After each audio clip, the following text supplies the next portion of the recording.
In this guide, I'm going to be showing you how to fix controller input lag or delay in Call of Duty Black Ops 1.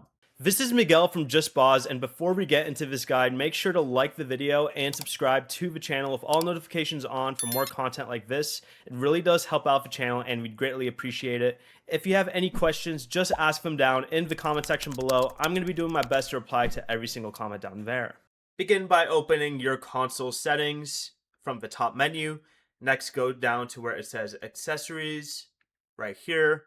Then select Controller from the side menu and open Communication Method right here.